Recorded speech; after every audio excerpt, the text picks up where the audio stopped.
దేవుని పరిశుద్ధ నామముకి స్తోత్రములు. గడిచిన సంవత్సరం అంతా కూడా దేవుడు తన కృపా సన్నిధానములో మనందరినీ కూడా కాచి కాపాడి సంరక్షించి మరి నూతన సంవత్సరము 2026 సంవత్సరంలోని మొదటి పునరుత్థాన దినమున మరి వర్తమానమున కొరకు ప్రభువారు మనల్ని సిద్ధపరుచున్న విధానం బట్టి ఆయనకే మహిమ కలుగును గాక. అందరు సంతోషంగా ఉన్నారా? హల్లెలూయా. Are you happy? Happy new year. తలసలా అనిపిస్తుంది. కొత్త సంవత్సరం 31 తారీఖు ఉన్న ఆ సంతోషము 2వ తారీఖు ఉంటుందా? అవునా? ఉండాలి. ఎందుకంటే ప్రతి దినము దేవుడు మనకిచ్చిన బహుమానమే. అది మన జీవితంలోని ఆఖరి దినమైనను ఆ దినము సంతోషంగానే ఉండాలి. ఎందుకంటే ఆనందించుడి, మరలా చెబుతున్నాను, ఆనందించుడి. ఎవరైనా ఆనందించాలి? ప్రభువునందు ఆనందించాలని చెబుతున్నాడు ఆయన. ప్రభువునందు ఆనందించమంటున్నారు. ప్రతి దినము మనం ఆనందించవలసి ఉన్నాము. ఆనందించకపోతే ఆజ్ఞ అతిక్రమం అవుతుంది. కాబట్టి ఈరోజు నువ్వు ఏడ్చావంటే పాపి అయిపోతావు. కాబట్టి బాధపడితే, ఏడిస్తే, అసహనంగా ఉంటే అది పాపం అయిపోతుంది. జాగ్రత్త. ఆనందించమని చెబుతున్నాడు. ఏది ఏమున్నా ఆనందంగా ఉండాలి అని ప్రభు నేర్పిస్తున్నారు. ఇది ఫైనల్ బిట. రైట్. అయితే ఈ సంవత్సరంలో మరి ప్రార్థనాపూర్వకంగా ఆలోచన చేస్తున్నప్పుడు మరి కొన్ని ఆలోచనలు వచ్చి ఉంటున్నాయి. మరి ఆదివారం మరి మొదలుకొని మరి బైబిల్లోని ఇంపార్టెంట్ క్యారెక్టర్స్ పైన అధ్యయనం చేయాలని ఆశపడుతున్నాను. చాలా మటుకు వాక్యాలు చదువుతుంటాం, ఎన్నో అంశాలను నేర్చుకుంటుంటాం.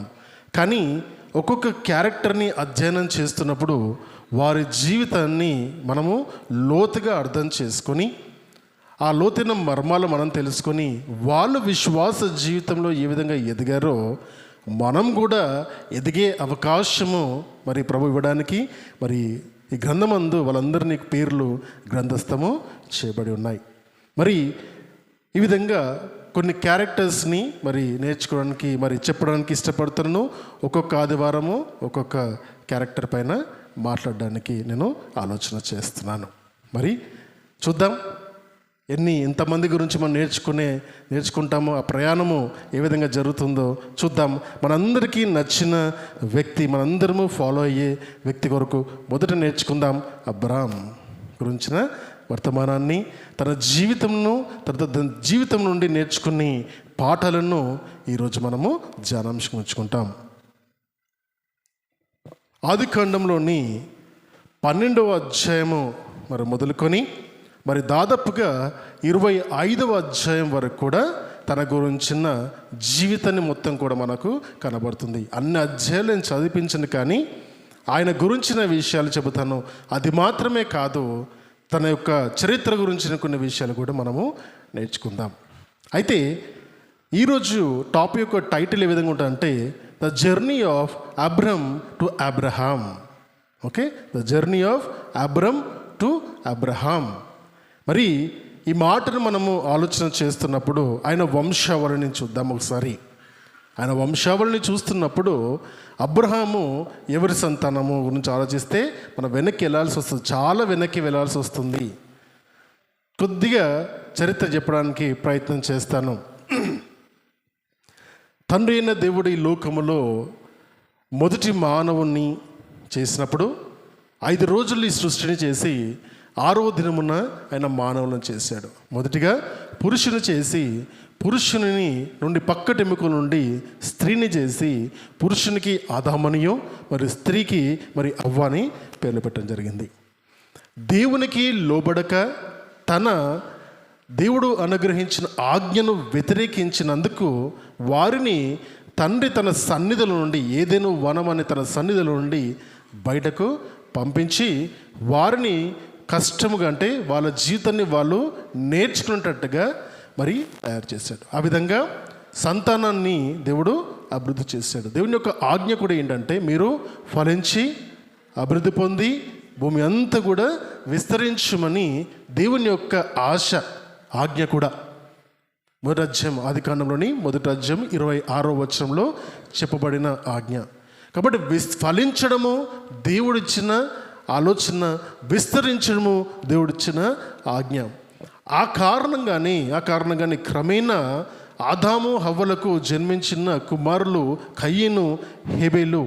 మరి మొదటి పాపము మరి జన్మ పాపంగా రావడం గల కారణం కూడా అదే.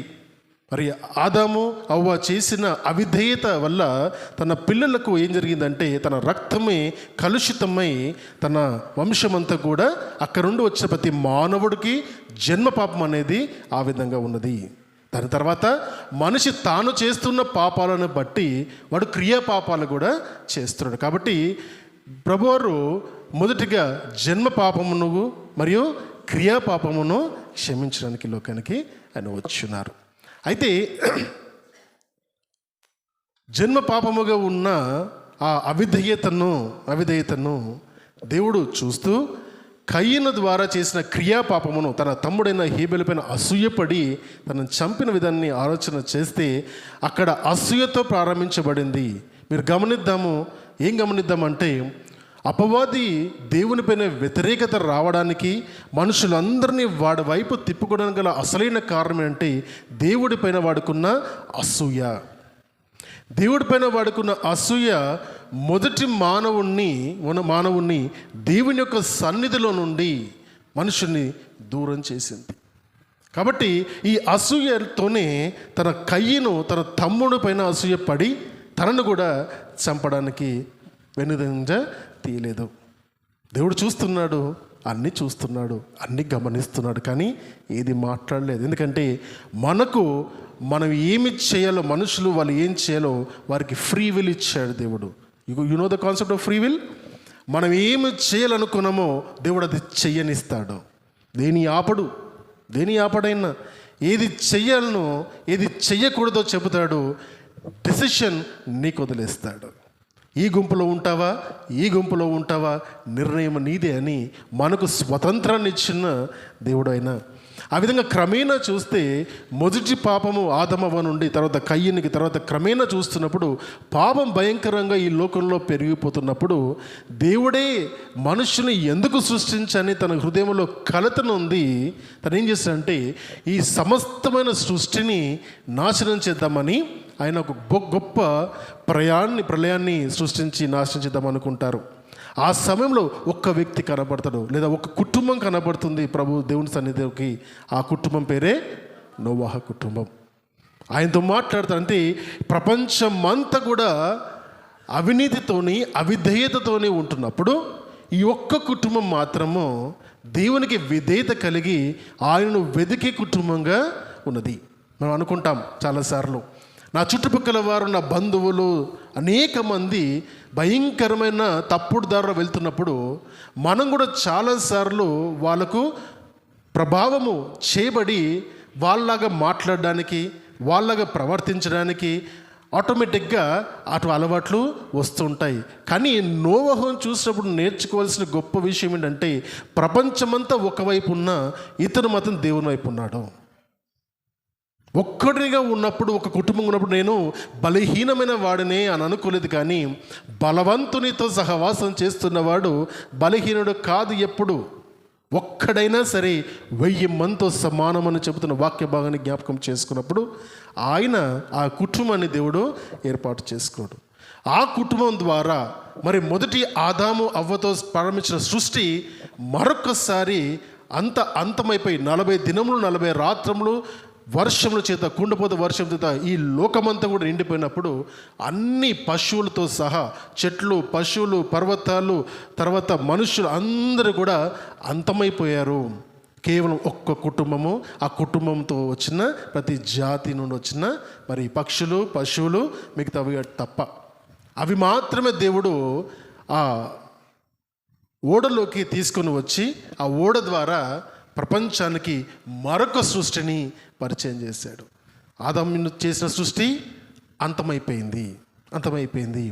కొత్త సృష్టి నోవహ ద్వారా ప్రారంభించాడు. ఈ ప్రపంచములో ఉన్న ప్రజలందరూ కూడా నోవహ కుటుంబం నుండి వచ్చిన వాళ్ళే. ఈ ప్రపంచంలో ఉన్న ప్రతి ఒక్క ప్రజ నోవహు కుటుంబం నుండి వచ్చిన వారి. ఆ నోవహు ఆదాము నుండి వచ్చిన వాడే, నువ్వు నమ్మినా నమ్మకపోయినా. అర్థమవుతుందా? రైట్. నోవహుకు 3 పిల్లలు. వాళ్ళ పేర్లు చెప్తారా? షేము, హాము, యాపేతు. 3 కుమారులు. ఈ 3 కుమారులు మనం గమనిస్తే ప్రపంచంలో 3 మాత్రమే ఉన్నారు. జస్ట్ ఇమాజిన్ అ సిచ్యువేషన్. ఒక కుటుంబంలో 3 కుమారులు ఉన్నారు. 3 దిక్కులకు వెళ్ళిపోయారు. అందుకే ప్రపంచం అప్పుడు 3 భాగాలుగా విభజించబడింది. అవునా? ఇప్పుడు మనం 7 కాంటినెంట్స్గా చెప్పుకుంటున్నది అప్పుడు 3 కాంటినెంట్స్ ఉండేటివి. మొదటిగా ఉన్నప్పుడు షేము ఒకవైపు వెళ్ళాడు, హాము ఒకవైపు వెళ్ళాడు, తర్వాత యాపేతు ఇంకోవైపు వెళ్ళిపోయాడు. ఎవరు ఎటువైపు వెళ్ళారు? చరిత్ర మనకేం చెప్తుంది ఆలోచన చేస్తే, షేము లేదా సెమిటిక్ వాళ్ళు అని పిలుస్తారు, సెమిటిక్ పీపుల్ అని పిలుస్తారు. ఈ షేము వంశస్థులు అందరూ కూడా ఇజ్రాయేల్ వంశస్థులు. షేము నుండే అబ్రహాం వస్తాడు. అబ్రహాం నుండి మనం ఈరోజు చూస్తున్న ఇస్రాయేల్ జనాంగం. సెమిటిక్ పీపుల్ అని వాళ్ళని జనాంగాన్ని పిలుస్తారు, సెమిటిక్ అని పిలుస్తారు. హాము వంశస్థులు ఉన్నారు. మరి వీళ్ళంతెవరు? ఒక మాట వెనక్కి మళ్ళీ వస్తాను నేను. షేము వంశస్థులు సెమిటిక్ వాళ్ళలో ఇజ్రాయేలు ప్రజలు, అరబ్బులు. ఇప్పుడు మన ప్రపంచంలో చూస్తున్న ఇజ్రాయెల్ దేశ ప్రజలు, అరబ్బు దేశాలకు సంబంధించిన ప్రజలు ఈ షేము వంశం నుండి వచ్చిన వారే. వీరిని సెమిటిక్ పీపుల్ అంటారు, లేదా సెమిటిక్ లాంగ్వేజ్ మాట్లాడేవారు. అంటే హీబ్రూ కానీ అరబిక్ కానీ మాట్లాడే వాళ్ళని సెమిటిక్ పీపుల్ అంటారు. 2వ కుమారుడు హాము. ఈ వంశం నుండి వచ్చిన వారిని మనం ఆలోచన చేస్తే, వీళ్ళు వచ్చినాడు ఐగుప్తు దేశము, నిమ్రోదు. ఈ వంశావళన్నీ కూడా హాము వంశం నుండి వచ్చినవి. 3వదిగా యాపేతు, జాఫెరైట్స్ అని పిలుస్తారు. మొదటిది సెమిటిక్ పీపుల్ అంటే, రెండోది హాము వాళ్ళని హామెటిక్స్ అంటారు, 3వ వాళ్ళని జాఫైట్స్ అని పిలుస్తారు. యాపేతు మనమందరం వాళ్ళమే. అది కొంచెం ఎక్కువ చెప్తాను. రష్యా, తర్వాత Greece, Rome, Japan, China, Indo German వంశాలన్నీ కూడా. ఇండో జర్మన్ అంటే మనము ఆర్యులం అంటాం. ఆర్యులు జర్మనీ నుండి వచ్చినట్టుగా చెప్తారు, వాళ్ళు ఆర్యులుగా అనుకుంటారు. ఆ ఆర్యులు భారతదేశానికి వచ్చి ఇక్కడున్న ద్రవిడులను స్వాధీనము చేసుకున్నప్పుడు వాళ్ళు ఇప్పుడు ఆర్య వంశంగా అందరము మారిపోయాం. ఒకప్పుడు భారతదేశంలో ద్రవిడులు అనేవారు ఉండేవారు. తర్వాతనే ఈ విగ్రహారాధన అంతా కూడా ఈ భారతదేశంకి రావడానికి గల కారణము. అందుకే మీరు జర్మన్ యొక్క లోగోని చూస్తే స్వస్తిక్ ఉంటుంది. గమనించారు ఎప్పుడన్నా? స్వస్తిక్ లోగో ఉంటుంది జర్మన్స్కి. రైట్. మనమందరం కూడా అంటే ఏషియన్ కంట్రీస్ అందరం కూడా ఎవరమంటే యాపేతుకు సంబంధించిన కుటుంబస్తులం. గమనిద్దామా? మరి షేముకు సంబంధించిన వంశావళంతా కూడా అరబ్ దేశంలో వారు, ఇజ్రాయేల్ దేశంలో ఉన్నవారైతే, హాముకు సంబంధించిన తన కుటుంబాలన్నీ కూడా ఐగుప్తుకు సంబంధించిన వారు, నిమ్రోదు తన వంశస్థులు మనం చూస్తాం. యాపేతుకు సంబంధించిన వారు మాత్రము ఇక్కడ ఇండో జర్మన్, తర్వాత చైనా, రష్యా, అక్కడ రోమ్, గ్రీస్ ప్రాంతానికి సంబంధించిన ప్రజలందరూ యాపేతుకు సంబంధించిన కుటుంబస్తులు. మనం ఈ ఏషియన్ కంట్రీస్లో, ఆసియా ఖండంలో ఉన్న దాదాపు అందరం కూడా యాపేతుకు సంబంధించిన కుటుంబస్తులమే. రైట్. మనకు అర్థమైందా? మనం ఎవరి వాళ్ళమో? నోవాహు నుంచి వచ్చిన వాళ్ళము. నోవాహులోని 3వ కుమారుడైన యాపేతు సంతతి వారము మనందరమని తెలుసుకున్నాం. రైట్. నోవాహుతో మాట్లాడిన దేవుడు తర్వాత ఎవరితో మాట్లాడాడు?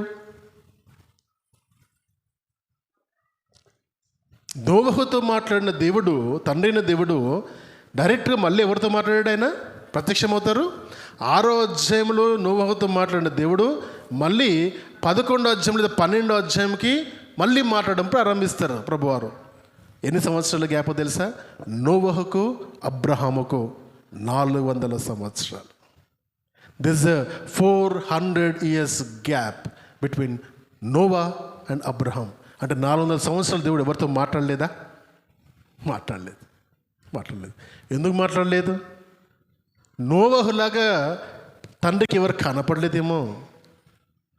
నోవాహులాగా దేవుని వెతికేవారెవరు కనపడలేదేమో. అందుకని ఆయన ఎవరితోనే మాట్లాడలేదు. ఇదే 400 సంవత్సరాలు ఇంటర్ టెస్టిమెంటల్ పీరియడ్లో కూడా మనకు కనబడుతుంది. అంటే పాత నిబంధన ముగియనున్న మలాకి గ్రంథం నుండి కొత్త నిబంధనలోని మత్తయి సువార్తకు ఉన్న మధ్యకాలం కూడా 400 సంవత్సరాలే. 400 సింబలైజెస్ అ సైలెంట్ పీరియడ్. 400 అనే సంఖ్యను సైలెంట్ పీరియడ్ అంటాం. అదే 400 సంవత్సరాలు ఐగుప్తులో ఇశ్రాయేల్ జనాంగము కూడా మరి బందీలుగా ఉంటారు. This is symbolical evidences. అంటే దేవుడు మనుషులకు దూరంగా ఉన్న సమయాన్ని మనము ఆ 400 సంవత్సరాల్లో చూడొచ్చు. తర్వాత అబ్రహామును దేవుడు ఏర్పాటు చేసుకుంటాడు. అబ్రహాము ఎక్కడి నుంచి వచ్చారు? అబ్రహాము ఏ దేశం నుంచి వచ్చినవాడు? కల్దీల దేశం. కల్దీల దేశం అంటే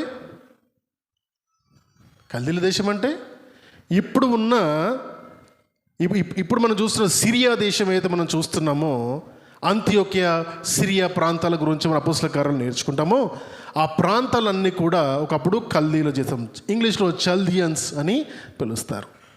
చాలా జ్ఞానవంతులు. ఈరోజు మనం ప్రపంచవ్యాప్తంగా నేర్చుకుంటున్న ఆస్ట్రాలజీ, అవునా, కాస్మాలజీ, ఖగోళ శాస్త్రము, లేదా మనం తర్వాత ఇప్పుడు చూస్తే ప్రతి శాస్త్రాన్ని ఎక్కడి నుండి ప్రారంభించాయంటే ఆ కల్దీల దేశం నుండి వచ్చాయి. ఇంకో మాట చెప్పమంటారా? యేసు ప్రభువారిని దర్శించడానికి వచ్చిన జ్ఞానులు కల్దీలే. బంగారము, బోలమును, సమ్రాణ్ణి తీసుకువచ్చి జ్ఞానులు ప్రభువారి దగ్గర అర్పించి ఉన్నారే, ఆ అర్పించిన వాళ్ళు ఆ కల్దీల దేశంలో వచ్చిన వారే అని చెబుతారు. వారికి ఆ జ్ఞానం ఎక్కడి నుంచి వచ్చింది?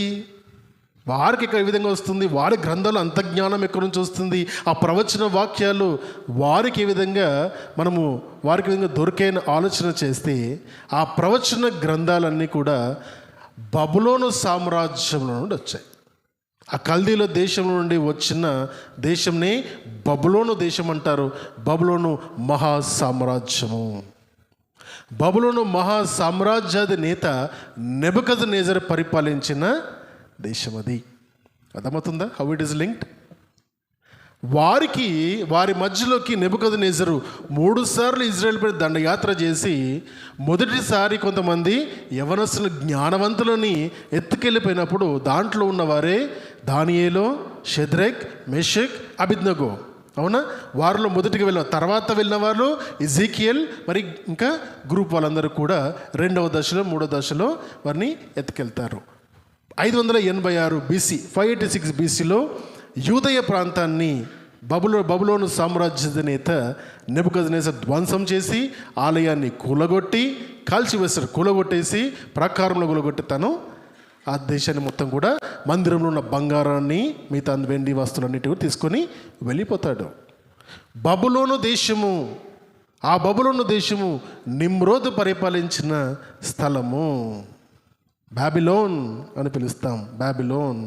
అర్థమవుతుందా ఆ మాటకు అర్థము? బాబేల్ నుంచి బబులోన్ వచ్చింది. బాబేల్ అన్న మాట 11వ అధ్యాయంలో కనపడుతుంది మనకు. బాబేలు గోపురాన్ని కట్టడానికి ఆనాడు ఉన్న నెఫ్లీలుగా ఉన్న నిమ్రోదు మరి ప్రపంచంలోనే అతి బలశారుడుగా ఉన్నాడు. అప్పట్లో వారికి రాజుగా ఉండి ప్రపంచవ్యాప్తంగా ఉన్న మనుషులందరినీ, అంటే ఆనాడు ఉన్న ప్రపంచంలో ఉన్న మనుషులందరూ కూడా ఒకే భాష మాట్లాడుతున్నప్పుడు, ఆ ఒకే భాష మాట్లాడుతున్న ప్రజలందరితో తను నాయకుడిగా ఉండి చెప్పిన మాట ఏంటంటే, మనమందరము కూడా పరలోకానికి ఎక్కిపోదాం, ఆకాశమునకు ఎక్కిపోదామని ఒక గొప్ప బిల్డింగ్, మల్టీ స్టోరీ బిల్డింగ్ కడదామని డిసైడ్ చేసుకున్నారు. అది కూడా ఇటుకలతో కట్టుకుంటూ పైకి వెళ్దామని డిసైడ్ చేసుకున్నారు. తండ్రి పైనుంచి చూసి నవ్వుకొని, అబ్బా ఇంత జ్ఞానం, ఇంత తెలివి మనుషులకు వచ్చేసిందే, ఇంత తెలివి పనికి రాదు మనుషులకని ఈ ఐక్యతను ఏం చేశారు? దేవుని యొక్క ఆజ్ఞ మనుషులు ఫలించి ఏం చేయాలి? విస్తరించాలి, అభివృద్ధి చెంది ప్రపంచమంతా నిండించమని నేను అనుకుంటే, వీళ్ళేమని పరలోకానికి వస్తున్నారు అని చెప్పేసి దేవుడు వారి మధ్యలోకి వచ్చి వారి యొక్క ఒక్క భాషగా ఉన్న భాషను అనేక భాషలుగా మార్చేశారు. తారుమారు లేదా కన్ఫ్యూజన్ అన్న మాటకు అర్థమిచ్చే పేరు బాబేల్. బాబేల్ అంటే కన్ఫ్యూజన్ అని అర్థము.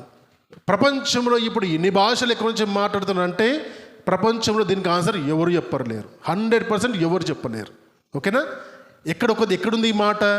బైబిల్ గ్రంథంలోనే ఉంది. 11వ అధ్యాయం మొత్తం వెళ్ళి చదువుకోండి. ఆది కాండంలోని 11వ అధ్యాయంలో దేవుడు చాలా క్లియర్గా ఈ మాటని ఇచ్చాడు. భాషల వారీగా దేశాలుగా మారాము, భాషల వారీగా గుంపులుగా ఒక దగ్గరకు వచ్చాం, భాషల వారీగానే దేశాలు వచ్చాయి. భారతదేశం కూడా భాషల వారీగానే రాష్ట్రాలుగా విభజింపబడ్డాయి. ఏ భాష మాట్లాడేవారు ఆ ప్రాంతంలో ఉండాలని భాషల ద్వారా ఇన్ని స్టేట్స్ ఈరోజు మనము చూస్తున్నాం. 1947 తర్వాత వచ్చిన స్టేట్స్ డివిజన్లో భాషల వారీగా విభజింపబడ్డాం. సో బాబేలు గోపురము అక్కడ ఉన్న ఆ ప్రాంతంలో, అంటే ప్రపంచానికే జ్ఞానము నేర్పించిన ప్రదేశం అది, కల్దీలు దేశం అది. బబులోను మహా సామ్రాజ్యాధినేత అస్సీరుల రాజు వారిని ఓడించిన, ప్రపంచాన్ని ఆదేశించిన రాజు నెబుకద్నెజరు వచ్చిన ప్రాంతం అది. వీళ్ళందరూ రాకమునిపే ఆ నిమ్రోదు సమయం తర్వాత అప్పుడు ఆ సమయంలో అక్కడ ఒక చిన్న పట్టణం ఉంది. ఆ పట్టణం పేరు ఊర్. ఊరు అంటే ఊరు పేరు కాదు, పట్టణం పేరు ఊర్. ఇప్పటికి కూడా ఆ పేరు మనకు కనబడుతుంది. ఆ బబులోను అనే దేశంలో ఒక పట్టణం పేరు ఊర్. ఆ పట్టణంలో ఒక కుటుంబం ఉంది. ఆ కుటుంబము మనం చూసినట్టయితే ఆ కుటుంబము ఏ కుటుంబము? అబ్రహాము యొక్క కుటుంబం. చూద్దాం ఒకసారి. తేరహు వంశావళిది.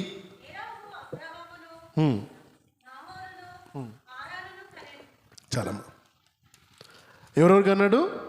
అబ్రహాముకు ఎంతమంది?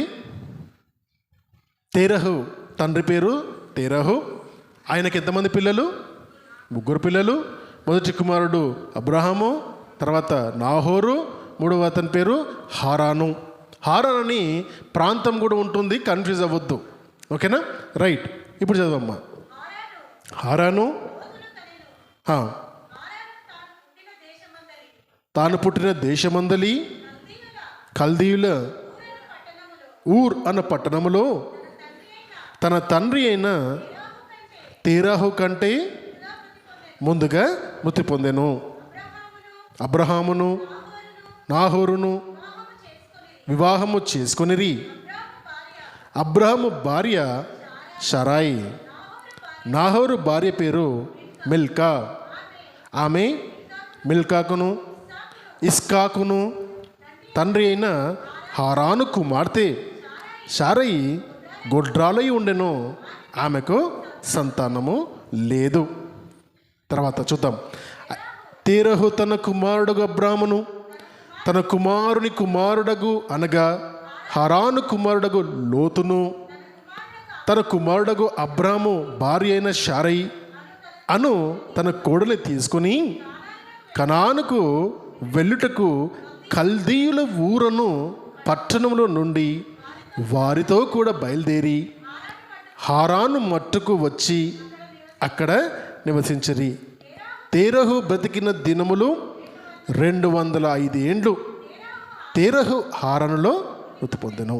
అంటే 11వ అధ్యాయం ఆఖరి భాగంలో కనబడుతున్న ఈ వంశావళి 12వ అధ్యాయంలోకి క్లారిటీ ఇస్తారన్నమాట. అంటే ఏ విధంగా చూస్తున్నప్పుడు తేరహు తర్వాత తన కుమారుడగు అబ్రహాము, అబ్రహాము యొక్క ఇంకొక తమ్ముడైన హారాను తొందరగా చనిపోతారు. చనిపోగానే తన కుమారుని పేరు లోతు. అవునా? ఆయనను తీసుకొని వీళ్ళందరూ ఎక్కడికి వెళ్తున్నారు? కనాను దేశానికి వెళ్తున్నారు. ఎవరు చెప్పారు వెళ్ళమని? అది 12వ అధ్యాయంలో కనపడుతుంది. 12వ అధ్యాయంలో అబ్రహాం యొక్క పిలుపును మనం చూస్తాము. ఏమని చెబుతారంటే 12వ వచనము, యెహోవా నీవు లేచి నీ దేశము నుండి, నీ బంధువుల నుండి, నీ తండ్రి ఇంటి నుండి బయలుదేరి నేను నీకు చూపించు దేశమునకు వెళ్ళము. నిన్ను గొప్ప జనముగా చేసి నిన్ను ఆశీర్వదించి నీ నామమును గొప్ప చేదును. నీవు ఆశీర్వాదముగా ఉందువు. నిన్ను ఆశీర్వదించు వారిని ఆశీర్వదించదును, నిన్ను దూషించు వారిని శపించదును. భూమి యొక్క సమస్త వంశములు నీ అందు ఆశీర్వదింపబడునని అబ్రాహాముతో అనగా. చూడండి, ప్రతి కొత్త సంవత్సరంలో దేవుడు మనకు వాగ్దానం ఇస్తాడు, ఇంత వాగ్దానం ఇస్తాడు. అవునా? ఒక్కొక్క లైన్ వాగ్దానం ఇస్తాడు దేవుడు. అవునా? ఒక లైన్ వాగ్దానం ఇస్తాడు. ఇక్కడ ఎంత పెద్ద వాగ్దానం ఇచ్చాడు దేవుడు అబ్రాహాముకి. ఎంత పెద్ద ఆశీర్వాదం. ఇట్లాంటి మన కోసం ఎంత బాగుంటుంది. అవునా? నిన్ను ఆశీర్వదించి, మొదటిది, నీ నామమును గొప్ప చేదును, నీవు నేను చదువుతామ్మా, నీవు ఆశీర్వాదముగా ఉందువు. ఇంకోటి, నిన్ను ఆశీర్వదించి వారిని ఆశీర్వదించేదను, నిన్ను దూషించి వారిని శపించేదను. భూమి యొక్క వంశ వాళ్ళందరూ కూడా నీ యందు ఆశింపబడదురు. అబ్బా, ఎన్నిచ్చారు. అవునా? ఏ విధంగా ఉన్నాడు అబ్రాహాము ఆ టైంలో? అబ్రాహాము ఏ విధంగా ఉన్నాడు? కేవలము ఒక వ్యక్తిగా ఉన్నాడు. అయితే కొద్దిగా బ్యాక్గ్రౌండ్ చూద్దాం. ఇది బిబ్లికల్ బైబిల్లో లేదు, కానీ కామన్గా సర్క్యులేట్ అయ్యే స్టోరీస్లో ఒక స్టోరీ. ఇది నిజం అవ్వచ్చు, అబద్ధం కూడా అవ్వచ్చు, తప్పు నాది కాదు. ఓకేనా? రైట్. ఈ స్టోరీ ఈ విధంగా ఉంటుంది. అంటే కల్దీల దేశము విగ్రహారాధనతో నిండిన దేశం. యెహోవా దేవుని వెతికిన ప్రజలు కారువారు. అంటే గమనించండి, ఆ కాలంలో అందరూ ఆ విధంగా ఉన్నారు. అంటే నోవహు తర్వాత తన కుమారులు దేవుని అందు ఎదిగినట్టుగా కనపడట్లేదు ఎక్కడ కూడా. అవునా? దేవునికి వెతికి దేవుని గురించి తెలియకనా అంటే తెలిసి ఉండొచ్చు, కానీ 400 సంవత్సరాలు సైలెంట్గా ఉంటే దేవుడు చచ్చిపోయాడు అనుకుంటారు జనాలు. ఏమనుకుంటారు? మా దేవుడు నోవహు నడిపించిన దేవుడు చచ్చిపోయాడేమో అనుకుంటారు. అనుకున్నారేం మరి? అనుకుని ఎటు వెళ్ళిపోయారు? ఏది కనపడితే అది దేవుడు. మనం అనుకుంటాం భారతదేశంలో విగ్రహారాధన అనుకుంటాం. ప్రపంచమంతా విగ్రహారాధనే, ప్రపంచమంతా విగ్రహారాధనే. ఎందుకు వచ్చింది ఈ విగ్రహారాధన? ఎందుకు వచ్చింది అంటే మానవుడు తనకు తెలియని శక్తిని పొందుకోవడానికి ప్రయత్నం చేస్తున్నాడు. ప్రతిసారి తనకు తెలియని దాన్ని ఎప్పుడు రీసెర్చ్ చేస్తూ ఉన్నాడు. కాబట్టి మనుషులు అజ్ఞాన దశలో ఉంటున్నప్పుడు జ్ఞాన మార్గం వైపు వెళ్ళడానికి ప్రయత్నించిన ప్రతి ఒక్కరు కూడా వారు అన్వేషించినప్పుడు వాళ్ళ అన్వేషణలో వారికి నీళ్లు కనపడితే నీళ్ళు దాహం తీరుస్తుంది, నన్ను శుద్ధిని చేస్తుంది, నీళ్ళు దేవుడు. అర్థమవుతుందా? చెట్టు కింద కూర్చుంటే చెట్టు నీడనిస్తుంది, ఫలాలు ఇస్తుంది, ఆకలిని తీరుస్తుంది, చెట్టు దేవుడు, పంట దేవుడు. స్త్రీ నుండి మరో సృష్టి వస్తుంది, స్త్రీ దేవుడు. సూర్యుడు ఉదయాన్ని మనకు తెలియజేస్తున్నాడు, సూర్యుడు దేవుడు. చంద్రుడు రాత్రిని తెలియజేస్తున్నాడు, చంద్రుడు దేవుడు. అర్థమవుతుందా? ఏది కనబడితే అది, ఏది సహాయకంగా వాళ్ళకు ఉంటే దానిని దేవులుగా దేవతలుగా ఆరాధించిన మానవాళి అంతా కూడా. భారతదేశం దీంట్లో ఏమీ కూడా సపరేట్గా లేదు. It is part and inclusive. కాబట్టి వీరు ఈ విధంగా విగ్రహారాధన ప్రపంచంలోకి రావడం గల కారణాలు ఏంటంటే ఇవన్నిటికీ మించిన వాడు ఇంకొకడు ఉన్నాడు అని మనిషి ఆలోచించడము మానేశాడు. ఎందుకంటే అతనికి ఊహకు మించినది అది. వారి కొరకు దేవుడు వెతుకుతున్నాడు. ఈరోజు కూడా ప్రపంచంలో దేవుడు కొంతమందికే కనబడతాడు, కొంతమందితోనే దేవుడు మాట్లాడతాడు. ఎందుకంటే ఇవన్నిటిని మించి ఆయన ఉన్నాడని నీ రెగ్యులర్ లైఫ్లో నుండి, అంటే నీ రెగ్యులర్ సమస్యల నుండి, నీ ప్రొఫెషనల్ లైఫ్, నీ పర్సనల్ లైఫ్, లోకానుసారంగా ఉన్న ఆలోచన నుండి బయటకు వచ్చి ఆయన చూసే వారందరికీతో ఆయన మాట్లాడతాడు. మన కష్టాలు చెప్పుకుంటూ నువ్వు ప్రార్థన చేస్తుంటే ప్రార్థన వింటాడు, కానీ నీకు ప్రత్యక్షంగా. ఎందుకంటే నీ ఆలోచనలు ఎక్కడున్నాయి? ఇక్కడే ఉన్నాయి. ఈ రూమ్ దాటి కూడా బయటకు పోదు. ఈ రూమ్ దాటి కూడా నీ ఆలోచన బయటకు వెళ్ళవు. వీటిని మించిన ఆలోచన చేయడానికి ప్రయత్నం చేస్తారు. అందుకని ఈ మధ్య బాగా మెడిటేషన్ సెంటర్స్ పెరిగిపోయినాయి. మనం ఏం చేస్తున్నారు? ఇవన్నీ కాదు. మనం ఏం చేయాలి? మెడిటేషన్ చేయాలి. మెడిటేషన్ చేస్తూ మనము మనందరి అంతరంగంలో ఉన్న దేవుని అన్వేషించాలంటే మెడిటేషన్స్ చేయమని ఇటువైపు మనుషులు మెల్లగా మొగ్గు చూపుతున్నారు. అవునా? దాన్ని కొన్ని మంత్రాలు చెప్పడము అంటే తెలిసో తెలియకో మనుషులు అందరూ కూడా వాళ్ళ రీతిలో వాళ్ళ విగ్రహారాధన చేసుకుంటూ వెళ్తున్నారు. అంటే దేవుణ్ణి వెతికే అన్వేషణ ఆనాడు ఉంది, ఈనాడు ఉంది. కాకపోతే కొంతమందికి దేవుని యొక్క ప్రత్యక్షత దొరికింది. దాంట్లో ఒక వ్యక్తి అబ్రాహాం. జనాలు చెప్పే హిస్టారికల్ స్టోరీస్ ఏముంటాయంటే అది విగ్రహారాధనతో నిండిన దేశము.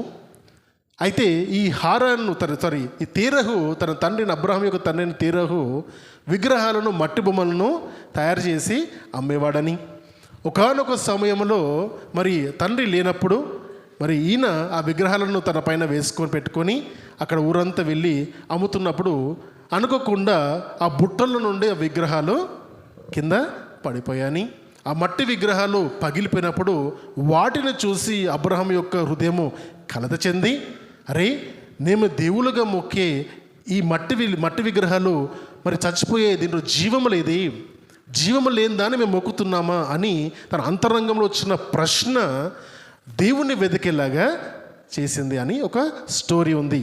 నిజమో కాదో తెలీదు, లెట్స్ గో హెడ్. ఎందుకంటే అది ఈ వాళ్ళ పని ఏంటో మనకు తెలియదు, కానీ ఆ దేశం మాత్రము విగ్రహారాధనతో నిండిన దేశమే. ఇది నిజమనుకొని నిజమని ఆలోచన చేస్తే అంతరంగంలో తనకు మొదలైన ఒక ప్రశ్న ఏంటంటే, దేవుడు ఎవరు? మానవుడా? కనపడే ప్రకృతిలో ఉన్నవాడా?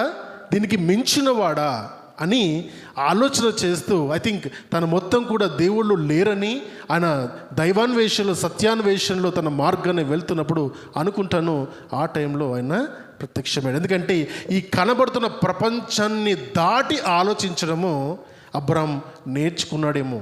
దాని ద్వారా ప్రభు తనకు ప్రత్యక్షమై తనతో మాట్లాడాడు. ఎందుకు విశ్వసించి ఉంటాడు అబ్రహాము? ఎందుకు విశ్వసించి ఉంటాడు? నాకు చెప్పగలుగుతారా? ప్రభువారు ఒక మాటను, యెహోవా నీవు లేచి నీ దేశం నుండి అని ఆ వాగ్దానం చేసినప్పుడు 4వ వచనం చదవాలి ఇప్పుడు. యెహోవా అతనితో చెప్పిన ప్రకారము అబ్రాము వెళ్ళెను. చాలమ్మా, ఏం చేశారు ఇక్కడ? యెహోవా దేవుడు తనతో మాట్లాడి చెప్పిన ప్రకారము అబ్రహాం ఏం చేశాడు? అక్కడ నుండి వెళ్ళిపోయారు. పేటబిల్ల మొత్తం చదువుకొని ఉన్న ఆస్తులన్నీ కూడా తీసుకొని బంధువులను వదిలేశాడు, ఊరును వదిలేశాడు. తన స్నేహితులను, బంధువులని, ఆస్తులన్నిటి దగ్గర పెట్టేసుకొని ఆయన భార్యతో కలిసి ముందుకు వెళ్ళిపోయాడు. He obediently accepted the word of God. అంటే అప్పటి వరకు ఎవరి మాట వినని అబ్రాహాము ఏం చేశాడంటే, మాట్లాడే దేవుడు. ఆలోచించండి, ఎవరు నమ్మాడైనా? మాట్లాడే దేవుణ్ణి నమ్మాడు. మన దేవుడు మాట్లాడే దేవుడు. ఎందుకు నమ్ముతావు ఈరోజు యేసుప్రభువారిని? నా దేవుడు మృతమైన దేవుడు కాదు, మృతులలో ఎంచబడిన దేవుడు కాడు. ఆయన ఎల్లప్పుడూ జీవించుచున్నవాడు, మాట్లాడే దేవుడు నా దేవుడు. లెట్స్ సే హల్లెలూయా. నమ్ముతావా మాట? నీతో మాట్లాడేటప్పుడు దేవుడు నీతో మాట్లాడా? విన్నారా? బ్లైండ్ ఉంది కదా, ఎట్లా మాట్లాడతాడు దేవుడని అనేక సార్లు. ఇప్పుడు నేను మీతో మాట్లాడుతున్నప్పుడు దేవుడు మీ అంతరంగంలో స్వరం వినిపిస్తాడే. నీతో మాట్లాడుతున్నాడు దేవుడు, వాక్యంతో మాట్లాడే దేవుడు. ప్రార్థన చేస్తూ తన మెల్లనైన స్వరాన్ని వినిపించే దేవుడు. ఆరాధన చేస్తున్నప్పుడు నీ అంతరంగం నుండి నీకు ఒక వైబ్రేషన్ తీసుకొచ్చే దేవుడు పరిశుద్ధాత్మ దేవుడు. ఆ విధంగా నీతో మాట్లాడిస్తాడు. కానీ అబ్రహాంతో మాత్రం ముఖాముఖం మాట్లాడాడు. ఎంత గొప్ప అదృష్టమో. కానీ మాట్లాడినప్పుడు ఆయన ఏం చేశాడంటే నమ్మాడు. మాట్లాడిన దేవుణ్ణి నమ్మాడు కనుకనే అది ఆయనకు నీతిగా ఎంచబడింది. ఓకే, ఒకటి నేర్చుకోవాలి, దేవుణ్ణి వెతికిన అబ్రాముకు దేవుడు దొరికాడు. దేవుడు దొరికినప్పుడు సంబరాలు చేసుకుంటాం, కానీ ఆయన ఒక కండిషన్ పెట్టాడు దేవుడు. What is that condition? నువ్వు నీ పెట్టబేరు చదువుకొని వెళ్ళు. It's a condition. చాలాసార్లు మనకు ఇది అర్థం కాదు. దేవుడిని అడిగిన ఇస్తాడు అంటే అడిగినన్ని ఇస్తాడు, కానీ కండిషన్తో పెట్టిస్తాడు. చాలా సందర్భాల్లో కండిషన్ ఉంటుంది. ఏ విధమైన కండిషన్? నీ ప్రాంతాన్ని వదిలేయని, అవునా, నీ ఉన్న స్థితి గతులను వదిలిపెట్టమని ఆయన వదిలేసి ఆశీర్వదిద్దాం అనుకుంటాడు. మనమేమో అడిగినన్ని పొందుకున్న ఆశీర్వాదం అనుకుంటాము. ఇక్కడ అబ్రాము చూస్తే నీ ఊరును వదిలిపెడితే ఆశీర్వాదం, నీ బంధువుల్ని వదిలిపెడితే ఆశీర్వాదం, నీ తండ్రి ఇంటిని వదిలిపెడితే ఆశీర్వాదం, వదిలిపెడితే ఆశీర్వాదం అంటున్నాడు ఇక్కడ. మన ఉన్న స్థలంలో, మేము కూర్చున్న స్థలంలోనే కనీసం మోకరించి ప్రార్థన చేయకుండా నిలబడి చేసుకోవచ్చు ప్రార్థన, పండుకొని చేసుకోవచ్చు ప్రార్థన అని మన కంఫర్ట్లోకి ఏం చేస్తున్నామంటే దేవుని మన కంఫర్ట్లోకి తీసుకొస్తున్నాం. ఆయన అంటాడు, come out of your comfort zone. నీ కంఫర్ట్ జోన్ నువ్వు ఫస్ట్ బయటకు రా. ఆ బయటకు వస్తేనే నేను నీకు నా పేరు నీకున్న విశ్వాసం ఎట్లున్నదో నువ్వు బయటకు వస్తేనే తెలుస్తుంది. అందుకని గమనించండి, ప్రపంచంలో, లోకంలో మన అందరము అదేవిధంగా అన్యజనులుగా ఉన్నను, విగ్రహారాధికులుగా మనం ఉన్నను, యేసు ప్రభువారి యొక్క ప్రేమను తెలుసుకున్నప్పుడు మనం ఏం చేస్తాము, ఆ కంఫర్ట్ జోన్ నుండి బయటకు వచ్చాం.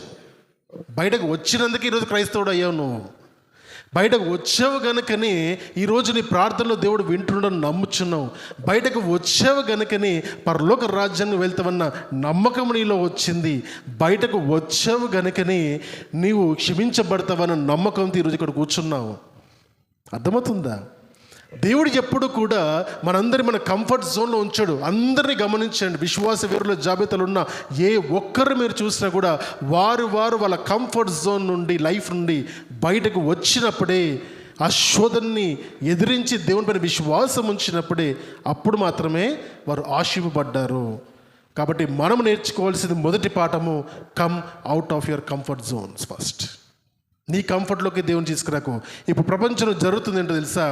Comfortable life, work from anywhere, work from home. అవునా? డైలీ ఎందుకు పోవాలి ఆఫీస్కి? అవునా? డైలీ ఎందుకు పోవాలి ఆఫీస్కి? అవునా? అర్థమవుతుందా? Work from home, work from anywhere. అర్థమవుతుందా? మనం ఎందుకు షాప్కి వెళ్ళి కొనుక్కోవాలి? జెప్టోలో ఆర్డర్ చెయ్యి, బ్లింకిట్లో ఆర్డర్ చెయ్యి, అమెజాన్లో ఆర్డర్ చేసేయి, అన్నింటికి వస్తాయి. అర్థమవుతుందా? మనం ఎందుకు ఒక దగ్గరికి వెళ్ళి కలవాలి? వాట్సాప్లో వీడియో కాల్ చేసేయి, అయిపోతుంది. కంఫర్ట్స్. అర్థమవుతుందా? వీఆర్ గెట్టింగ్ ఉంటే comfortable life, work from anywhere అని, సాఫ్ట్వేర్ సర్వీస్ అని రకరకాలుగా ఇంటర్నెట్ వచ్చిన తర్వాత కంఫర్ట్ అనేది లైఫ్లో మనుషులకు పెరిగిపోయింది. ఈ కంఫర్ట్ సంఘాలకు కూడా వచ్చింది.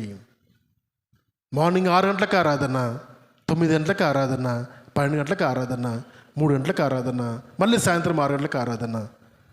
సినిమాలో షోలు వేసినట్టుగా ఆరాధనలు ఉంటాయి. నీ ఇష్టం. ఉదయం లేచే అలవాటు నీకు ఉంటే 6 గంటల ఆరాధనకి వెళ్ళు, 12 గంటలకు లేచే అలవాటు ఉంటే 2 గంటలకు ఆరాధనకి వెళ్ళు, ఏ ఆరాధనకైనా వెళ్ళు, పర్వాలేదు. It's a comfort. 10 గంటలకు రా అంటే ఇబ్బంది. 10 గంటలకు ఎందుకు రావాలి?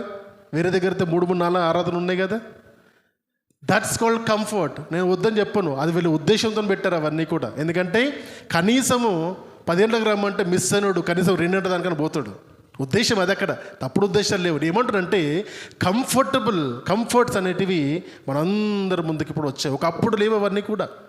ఒకప్పుడు ఆరాధనకు స్థలాలు ఉండేటివి కాదు. ఒకప్పుడు దేవుని గురించి ప్రచారం చేసడానికి అవకాశం ఉండేది కాదు. దాదాపు 50 సంవత్సరాలు, 70 సంవత్సరాలు, దాదాపు 200 సంవత్సరాల చరిత్ర చూసుకుంటే కనీసము దేవుణ్ణి ఆరాధించుకుంటానికి స్థలాలు ఉన్నాయి, సమయాలు ఉన్నవి. గమనించండి, దేవుడు మనం ఆశీర్వదించాలంటే మన కంఫర్ట్స్ నుంచి దాటి బయటకు వెళ్ళి ఆయనను చూడగలగాలి. నీ ఆలోచన నీ కళ్ళ ముందు కనపడుతున్న ఈ ఆలోచన నుండి నువ్వు బయటకు వచ్చి ఆయన చూసినప్పుడు ఆయన నీకు అర్థమవుతాడు. That is number one.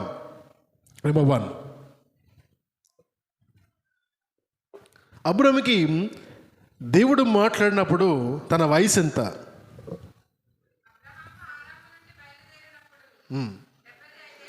75 సంవత్సరాలు. ఎన్ని ఇయర్స్ ఉన్నాడు అప్పుడు అబ్రాహాం? 75 ఏళ్ళు. తన భార్య తెలియదు కదా, 10 సంవత్సరాలు వెనక్కి వేసుకోండి, 10 సంవత్సరాలు, 65 ఏళ్ళు. 65 ఏళ్ళ షారై, తర్వాత 75 సంవత్సరాల అబ్రాహాం. వారికి పిల్లలు ఉన్నారా? లేరు. అవునా? వారికి లేరు. ముందే చెప్తారు ఆ మాట గురించి, తన పిల్లలు లేరు అనే సంగతి ముందే చెప్తారు. దేవుడు పరిచయం అవ్వకముందు 70 సంవత్సరాలు కూడా వాళ్ళ పిల్లలు లేరు. గమనించండి. మనం అనుకుంటాం చాలాసార్లు దేవుడు 25 సంవత్సరాలు దేవుడు వాగ్దానం చేసిన 25 సంవత్సరాలు ఎదురు చూస్తాడు అబ్రాహాం అంటాం. ఇన్న ఆలోచన చేస్తే ఆయన యాక్చువల్గా ఎదురు చూసింది ఇంకా ఎక్కువ సంవత్సరాలు. లెక్కబెట్టి చూస్తే అనుకుందాం 25 సంవత్సరాలకు తనకు పెళ్ళైతే 70 సంవత్సరాలకు ఎన్ని సంవత్సరాలు అయినవి ఆయన వయసు? 50 సంవత్సరాల సంసార జీవితంలో 50 సంవత్సరాలు దేవుడు నమ్మకం ముందే ఎదురు చూశాడు. దేవుణ్ణి నమ్మకముందే ఎదురు చూశాడు. దేవుడు మాట్లాడిన తర్వాత ఇంక 20 సంవత్సరాలు. తను జీవించిన జీవితము 150 సంవత్సరాలు. 150 సంవత్సరాలు, 70 సంవత్సరాలు కేవలం పిల్లల కొరకే ఎదురు చూశాడు ఆయన. అర్థమవుతుందా? 70 సంవత్సరాలు ఎదురు చూశాడు ఆయన. వాట్ ఎ మిరాక్యులస్ లైఫ్ కదా. అంటే just imagine how desperate they were.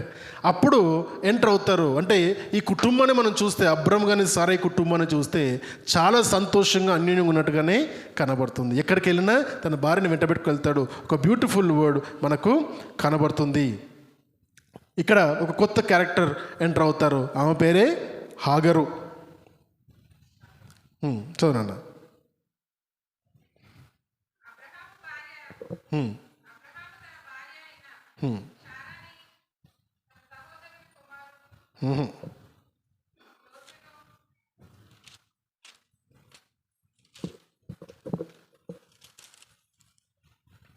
తను ఒక మాట అంటది ఏమని అంటే, నేను గర్భము నాకు లేదు కాబట్టి 16వ అధ్యాయంలో మొదటి వచనం మనం చదువుదాం. అబ్రాము భార్య అయిన శారయి అతనికి పిల్లలు కానలేదు. ఆమెకు హాగరు అనొక ఐగుప్తురాలైన దాసి ఉండిను. కాగా సారాయి, ఇదిగో నిన్ను పిల్లలు కనకుండా యెహోవా చేస్తున్నాడు. ఎవరు చేశారంట? నువ్వు నమ్ముతున్న యెహోవా ఏం చేశాడు? నాకు పిల్లలు లేకుండా చేసిండని చెప్తుంది. శారయి యాటిట్యూడ్ చూడండి. ఇక్కడ తర్వాత కూడా ఇంకోటి చెప్తాను మీకు నేను. రైట్, ఇది గుర్తుపెట్టుకోండి. నీవు దయచేసి నా దాసితో పొమ్ము, ఒకవేళ ఆమె వలన నాకు సంతానము కలగవచ్చునని అబ్రాముతో చెప్పాను. అబ్రాము శారా మాట వినెను. చూసారా ఎంత సంతోషమైనకు. భార్య ఏది చెప్తే అది వినే బుద్ధి ఆయనకు ఉంది. కాబట్టి మనలో ఎంతమంది వింటారు? అదొకటి క్వశ్చన్ వేసుకోవాలి, ఎంతమంది వింటారు? ఓకేనా, రైట్. తర్వాత కానాను దేశంలో 10 ఏండ్లు కాపురమున్న తర్వాత అబ్రాము భార్య అయిన శారయి తన దాసిన హాగరును ఐగుప్తీయురాలను తీసుకొని తన పెనిమిటైన అబ్రహాముకు భార్యగా, అండర్లైన్, భార్యగా ఉండినట్లు అతనికి ఇచ్చాను. పెళ్లి చేసింది. కాంకుబైన్ కాదు, ఉంపుడుగత్తి కాదు. ఓకే, కాదు. ఓకేనా, పెళ్లి చేసింది, భార్యగా ఉండడానికి ఇచ్చింది. స్టేటస్, దాసిని తన స్థానంలోకి స్టేటస్గా ఇచ్చింది శారయి. మరి అన్ని సంవత్సరాలు ఎదురు చూసిన తర్వాత మొదటిగా అన్నది, నీ దేవుడు నాకేమీ ఇవ్వలేదు కాబట్టి నేను ఒక ఉపాయం నేను చెబుతాను. ఐగుప్తు దాసితో తను పెళ్లి చేసుకుని పిల్లలకను అట్లీస్ట్ నీకు సంతానం ఉంటుందని చెప్పి తను పంపించినప్పుడు చేశాడు. తర్వాత ఏం జరుగుతుందో చూద్దాం. అతడు హాగరుతో పోయినప్పుడు అది గర్భవతి అయిను. తాను గర్భవతి నైతినని తెలుసుకున్నప్పుడు యజమానురాలు ఆమె దృష్టికి ఏమైంది? నీచమైనదాయను. ఎవరెవరు ఏమైంది? ఇప్పుడు శారయి హాగరుకి అబ్రహాముకు కుమారుడు పుట్టినప్పుడు హాగరు తన యజమానురాలుగా ఉన్న శారయిని నీచురాలుగా చూడడము ప్రారంభించింది. అవమానంతో కావచ్చు, నీచురాలుగా చూడడం ప్రారంభించింది. అప్పుడు ఇవన్నీ జరుగుతుంటే వెనక్కి తిరిగి అబ్రహాం తంతున్న మాట చూద్దాం. అప్పుడు శారయి, నా ఉసురు నీకు తగులును. ఎవరినంటుంది మాట? అబ్రహాంని అంటుంది. మాట. చదుదాం. నేనే నా దాసిని నీ కౌగిటికి ఇచ్చిన తర్వాత తాను గర్భవతినైతినని తెలుసుకొనినప్పుడు నేను దాని దృష్టికి నీచమైన దానినైతిని. నాకును నీకును యెహోవా న్యాయము తీర్చునుగాక అని అబ్రాముతో అన్నాడు. ఏం చేస్తాడు? ఇదే జరుగుతుందా? తప్పెవరిది? తప్పు తెలుసుకున్నాక ఎవరిని తీరుతుంది? అబ్రాము తీరుతుంది. ఉపాయం ఇచ్చింది శారయి. తప్పు జరిగిందని తెలుసుకుంది శారయి. తర్వాత తప్పు తెలుసుకున్న తర్వాత మళ్ళీ ఎవరి మీద నిందలేస్తుంది? భర్త మీద నిందలు. This is very common. Okay, దీంట్లో ఏమీ కొత్త లేదు. వెరీ వెరీ కామన్ కనబడుతుంది. అబ్రామ్ యొక్క ప్రేమ చూద్దాం. Look at the love Abram had for his wife. అందుకు అబ్రాము, ఇదిగో నీ దాసి నీ చేతిలోనే ఉన్నది, నీ మనస్సుకు వచ్చినట్లు దానిని చేయమని శారాతో చెప్పాను. చాలా అర్థమని ఆలోచన చేసినప్పుడు భార్య భర్తల మధ్య ఉన్న ప్రేమని ఇక్కడ చూపిస్తున్నాడు దేవుడు. అర్థమవుతుందా? అంటే మన వాక్యంలో దాదాపుగా ఎక్కువ మటుకు చెప్పే మాట ఏం చెప్తాము? భార్య భర్తకు లోబడి ఉండాలి అని 100 సార్లు చెప్తాం దానికి. అబ్రహాం దాన్ని రివర్స్ చేశాడు. ఎప్పుడూ రివర్స్ చేశాడు. ఆ మాట అనకముందే రివర్స్ చేశాడు. దాన్ని ఏమన్నాడు? భార్య మాటకు భర్త లోబడ్డాడు. మొదటిసారి లోబడ్డాడు, తర్వాతసారి కూడా అధికారం ఇచ్చాడు. నిజమైన ప్రేమలో పరస్పరంగా లోబడ్డం అనేది కనబడుతుంది. ఎట్లా చెప్తున్నా పరస్పరంగాని? యెహోవా దేవుడు అబ్రాహాముతో మాట్లాడినప్పుడు నువ్వు రా అని పిలిచినప్పుడు భార్య, నా బంధువులు ఉన్నారు, నా ఊరు ఇదే, నా విగ్రహారాధన ఇదే, నీ దేవుని వెతుకుంటూ నువ్వు వెళ్ళిపో అనిందా? భర్తకు భార్య లోబడింది. ఇక్కడ భార్యకు భర్త లోబడి తన ప్రేమను, పరస్పర ప్రేమను చూపిస్తున్నాడు. Wonderful love story of Abram and Sarai. ఎక్కడ కూడా తన భార్యను నిందించలేదు. జాగ్రత్త మై డియర్ ఫ్రెండ్స్, భర్తలారా భార్యలారా. నీ భర్తనో లేదు నీ భార్యనో తెలుసో తెలియకనో, ముందో వెనుకనో ఏదో ఒక విషయంలో నిందిస్తున్నావేమో జాగ్రత్త. బైబిల్ గ్రంథములోని చాలా గ్రంథాలలో గొడ్రాలుగా ఉన్న భార్యను ఏ భర్త కూడా నిందించలేదు. అర్థమవుతుందా? తర్వాత వాళ్ళని అవమానపరచలేదు. యోసేపు మరియలో కూడా చూసింది అదే. మనం లోకమంతా కూడా వాళ్ళని ఎదిరించిన, వ్యతిరేకంగా ఉన్న, అవమానపరిచిన వారు మాత్రము ఒక్కటిగానే ఉన్నారు. అది బైబిల్ గ్రంథంలో చెప్పబడిన భార్య భర్తలకున్న సంబంధము. మరి భార్య భర్తలు ఇక్కడ ఉంటున్నప్పుడు ఒక మాట మీకు చెబుతాను, మీరు ఆ విధంగా ఉంటున్నారా? ఆ గౌరవాన్ని మీ భార్యకు, మీకు ఇవ్వాల్సిన గౌరవాన్ని మీ భార్యకు ఇస్తున్నారా? భర్తలకు ఇవ్వాల్సిన గౌరవాన్ని, లోబడితత్వాన్ని భార్యలు ఇస్తున్నారా? గమనించండి, ఇక్కడ నేను చూసినప్పుడు ఒక చిన్న మాట చెబుతాను. ఎవరైనా సరే, ఎవరి కుటుంబంలోనైనా సరే ఏదైనా లోటు ఉన్నప్పుడు చాలా గౌరవప్రదమైన ఒక మంచి పని మనుషులు చేసే పని ఏంటో తెలుసా? వాటిని వారికి గుర్తు చేయకూడదు.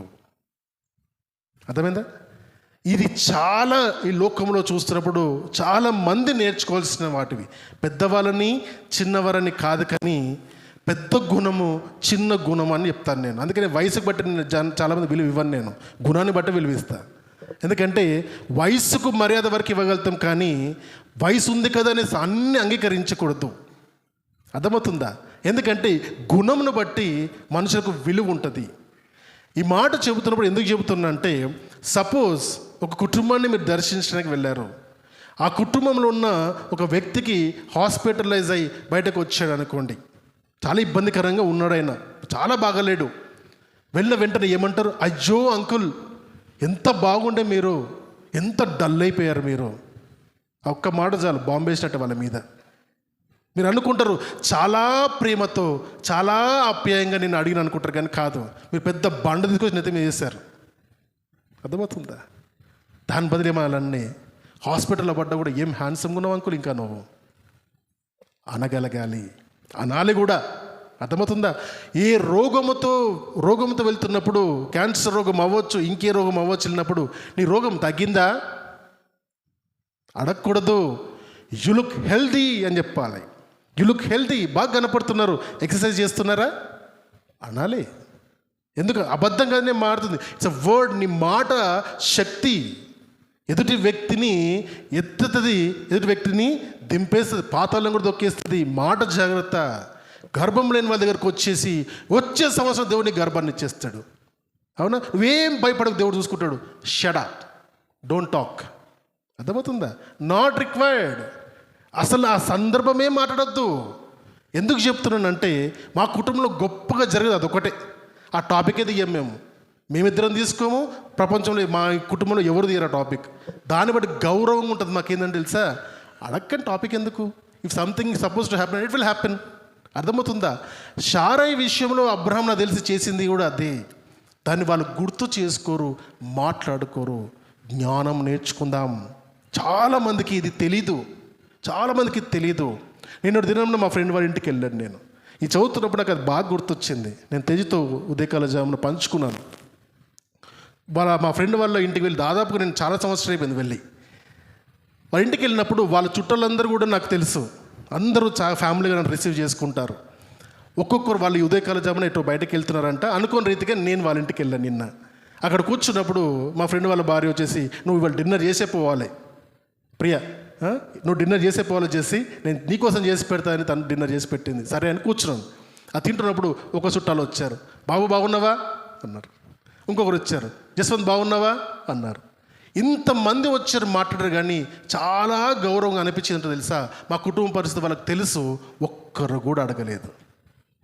ఎంత సంతోషం అనిపించింది అంటే అది నాకు ఇంటికి వచ్చే గుర్తొచ్చింది. ఇంత సంతోషంలో ఒక్క మాట గుర్తు చేస్తే చాలా ఆ డే అంతా స్పాయిల్ అయిపోతుంది, ఆ డే మొత్తం స్పాయిల్ అయిపోతుంది. తెలుసో తెలియకుండా my dear friends, I'm telling you, never ever utter that topic at all in your homes. మీ ఇంట్లో ఇప్పుడు మా డాడీ ఉన్నాడు, అవునా, ఇంత సిచ్యువేషన్లో ఉంటున్నా కూడా మీరు ఎప్పుడు కూర్చున్నప్పుడు అంటాం, లేవ్ వాకింగ్ చేయి, అవునా, సంతోషంగా ఉండు. సింపతిలు వద్దు మనుషులపైన మనకు. The moment you start showing sympathy, actual చెప్పాలంటే వారిని మనం అవమానిస్తున్నట్టు. Never do that, never show sympathy, not required. మన హృదయంలో సింపతి ఉండొచ్చు, కానీ మాటల్లో మాత్రము సింపతి మాటలు మాట్లాడాల్సిన అవసరం లేదు. ఎందుకంటే అది మనిషి గౌరవాన్ని పెంచదు, కానీ తగ్గిస్తుంది. మనుషుల్ని బాధ కలిగించేటివి కొన్ని ఉంటాయి, అవి కదపకూడదు. ఇటువంటి సెన్సిటివ్ థింగ్స్ ప్రపంచంలో చాలామందికి తెలియదు.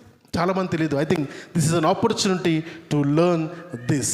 ఈ విధంగా అబ్రహాము శారా యొక్క వాళ్ళ యొక్క సంతోషాన్ని చూస్తున్నప్పుడు తన భార్యకు తనకి ఇచ్చిన గౌరవం ఎంత గొప్పదంటే, నాకు పెళ్ళికి ఇచ్చావు, కుమారుని కనమన్నావు, కానీ నాకు దేవుని మీద నమ్మకం ఉంది, నువ్వు అడిగావు కాబట్టి చేశాను నేను, ఇప్పుడు నీ దాసి నీ చేతిలోనే ఉంది, ఏం చేయాలో చేసుకో, నీ ఇష్టం, ఏం చేయాలో చేసుకో.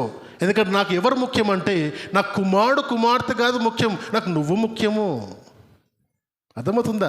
నాకు ఎవరు ముఖ్యమంటే, నా దేవుడు నాకు వాగ్దానం చేసినవాడు నమ్మదగిన వాడు, నేను నమ్ముతున్నాను, నా జీవితంలో ఖచ్చితంగా జరుగుతుంది, నమ్ముతున్నాను నేను, నాకు భయం లేదు. నీకు కావాలి కాబట్టి నువ్వు చెప్పినట్టు చేశాను, ఎందుకంటే నేను నిన్ను ప్రేమిస్తున్నాను కాబట్టి నువ్వు చెప్పినట్టు చేశాను. ఇది పాపమో దోషమని ఇంకో రకంగా చూసేదానికంటే నేను ఏ విధంగా చూస్తానంటే, భార్యను ప్రేమించాడు కాబట్టి హాగరుతో కుమారుని కనగలిగాడు. భార్యను ప్రేమించాడు కాబట్టి హాగర్ని పంపించమంటే చేయగలిగాడు. ఇది ప్రేమ. అబ్రహాం మరియు శారా మధ్యలో మనం చూస్తే ప్రేమ కనపడుతుంది. రైట్. అబ్రహాం గురించి మనము ఇంకొన్ని మాటలు చూస్తున్నప్పుడు, ఈయనకు మొత్తంగా 3 భార్యలు. మొదటి భార్య సారాయిగా ఉంటుంది, రెండవ తన దాసిగా ఉన్న హాగరు, తర్వాత సారాయి చనిపోయిన తర్వాత కెతురా అని ఇంకొక ఆమెని కూడా తను పెళ్లి చేసుకుంటాడు. అందుకని నేను మీకు షేమ వంశావళి గురించి చెప్పినప్పుడు సెమెటిక్ కల్చర్ అని చెప్పాను. అరబ్ తర్వాత హీబ్రూ భాష మాట్లాడేవారు. కెతురా వంశంలో నుండి వచ్చిన వారే అరబ్ దేశంలో ఉన్న ప్రజలు. అర్థమవుతుందా? ఆ విధంగా మనము నేర్చుకోవాలి. రైట్, ముందుకు వెళ్దాం. అబ్రహాముగా మారిన సందర్భాన్ని ఒకసారి మనము చూద్దాం. 5వ వచనం, 17వ అధ్యాయము. మరియు ఇక మీదట నీ పేరు అబ్రాం అనబడదు, నిన్ను అనేక జనములకు తండ్రినిగా నియమించితిని గనుక నీ పేరు అబ్రహాము అనబడను. నీకు అత్యధికముగా సంతానాభివృద్ధి కలగజేసి నీలో నుండి జనములను వచ్చినట్లు నియమించుదును, రాజులను నీలో నుండి వచ్చెదరు.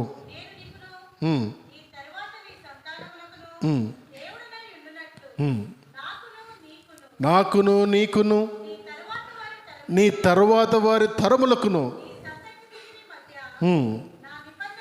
నా నిబంధనను నిత్య నిబంధనగా స్థిరపరచును. ఇది అందుకే దీన్ని పాత నిబంధన అంటారు. అర్థమైందా? అబ్రహాంతో దేవుడు చేసిన వాగ్దాన నిబంధన ఏంటి? నిన్ను నీ తర్వాత వచ్చు వాళ్ళందరినీ కూడా నేను ఆశీర్వదించేదును అని చేసిన ఆ నిబంధన, అది యేసుక్రీస్తు ప్రభువులో అది నెరవేర్చబడ్డప్పుడు అది పాతదైంది, ఇది కొత్త నిబంధన అయింది. అందుకని పాత నిబంధన గురించి మాట్లాడేటప్పుడు దేవుడు ఆశీర్వాదపు నిబంధన అంటాము, కొత్త నిబంధనను రక్షణ నిబంధన అని కూడా పిలుస్తారు. శారాయి పేరు కూడా మార్చాడా దేవుడు? వాళ్ళిద్దరిని చూస్తూ 15వ వచనం చూద్దాం. మరియు దేవుడు నీ భార్య అయిన సారై పేరు సరాయ్ అనవద్దు, ఏలైనగా ఆమె పేరు షారా. నేను ఆమెను ఆశీర్వదించి ఆమె వలన నీకు కుమారుని కలగ చేసేదను. నేను ఆమెను ఆశీర్వదించదను, ఆమె జనములకు తల్లి ఉండును, జనముల రాజులు ఆమె వలన కలుగుదురని అబ్రహాముతో చెప్పాను. ఇంత చెప్పగానే అబ్రహాం ఏం చేశాడు? గట్టిగా నవ్వాడు. ఉందా చదువు. అప్పుడు అబ్రహాము సాగిలపడి నవ్వి, 100 ఏళ్ల వానికి సంతానం కలుగునా, 90 ఏళ్ళ శారా కనునా అని మనసులో అనుకున్నాడా? అనుకోలేదా? అనుకున్నాడు. సహజమేనా? 100 సంవత్సరాలకు వచ్చాను నేను అంటే అప్పుడు 99 సంవత్సరాలు ఉన్నాడు. పేరు ఎప్పుడు మార్చాడు అబ్రహాముకి? కుమారుని ఇచ్చిన తర్వాత మార్చాడా? ముందే మార్చేసిండా? ముందే ఎందుకు మార్చాడు?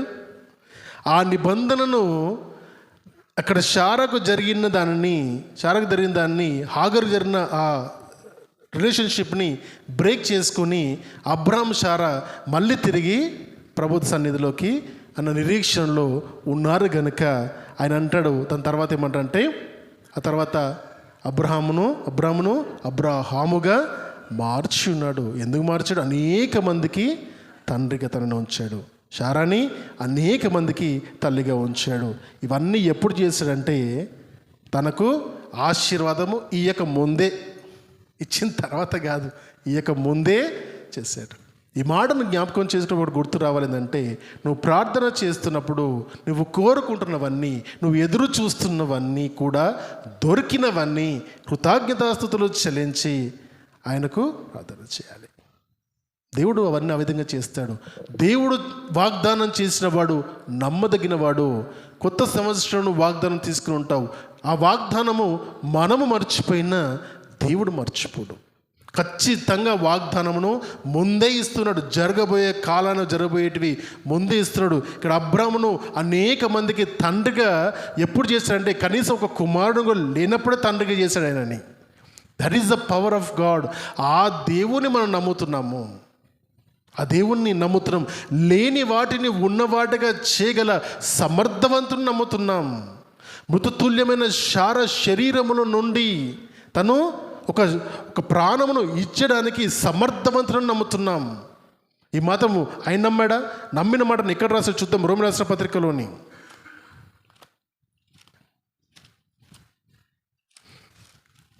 4వ అధ్యాయంలో